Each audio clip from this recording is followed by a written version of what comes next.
آپ نے کبھی سوچا ہے کہ آپ کے گھر کے اندر بھی ایک گھر ہو جس میں کوئی رہتا ہو اور ایک دن آپ اس کی پکار سنتے ہو؟ ایسا ہی واقعہ ہینری اور اس کی فیملی کے ساتھ ہوا۔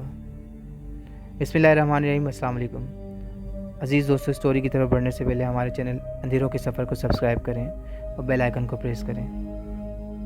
دوستو، یہ کہانی ہے ہینری کی۔ ہینری اپنی فیملی کے ساتھ جارجیا میں رہتا ہے۔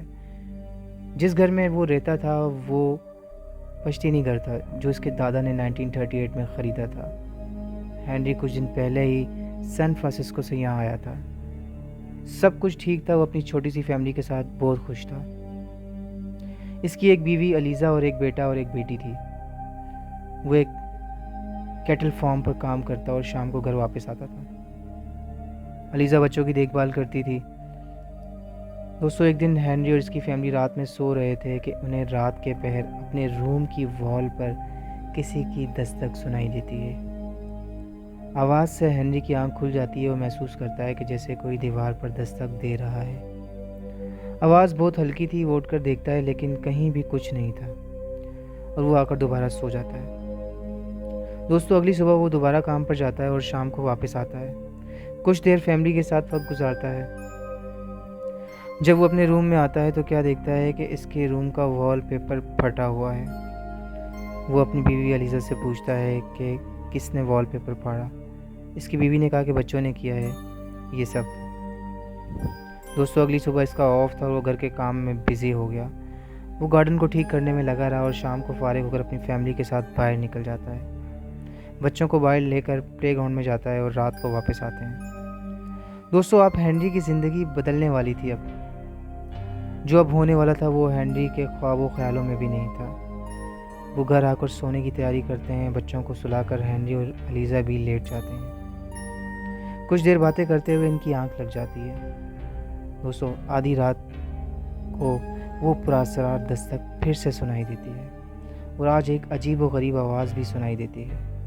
ہینری اٹھ کر دیکھتا ہے اور ہر جگہ دیکھتا ہے لیکن وہ ٹھیک طرح جج نہیں کر پاتا کہ آخر وہ اس دیوار کے پاس آ جاتا ہے جہاں سے وال پیپر پھٹا ہوا تھا۔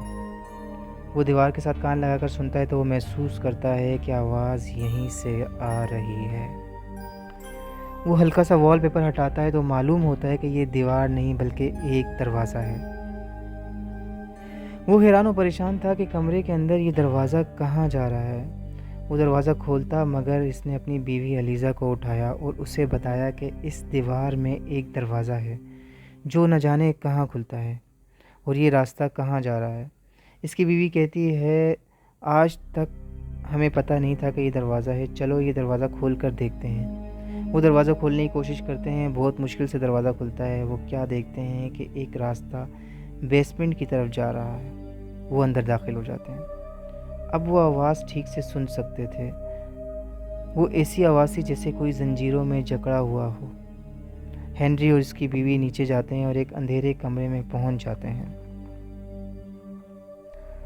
دوستو، تھوڑا سا غور کرنے پر انہیں احساس ہوتا ہے کہ کمرے سے گزر کر وہ ایک ہال میں پہنچ گئے ہیں جو کہ بہت بڑا ہال تھا جس میں ایک عجیب سی وحشت اور خوفناک اندھیرا تھا۔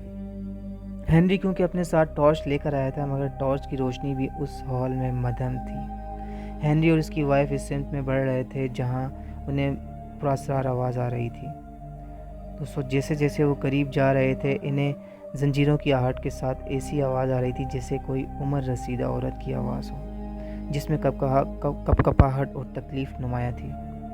جیسے ہی وہ اس جگہ قریب آتے ہیں اندھیرے میں سے ایک آواز آتی ہے، ہینری، آخر تم آ گئے، میں 50 سال سے یہاں تمہارا انتظار کر رہی تھی۔ ہینری اور اس کی وائف حیران تھے کہ وہ اس حال میں پہلی بار آئے ہیں اور یہ کون ہے جو ہینری کو جانتی ہے۔ ہینری بے ساختہ کہتا ہے کہ کون ہو تم؟ اندھیرے سے اسے آواز آتی ہے، یہاں آ جاؤ ہینری، میری زنجیریں کھولو۔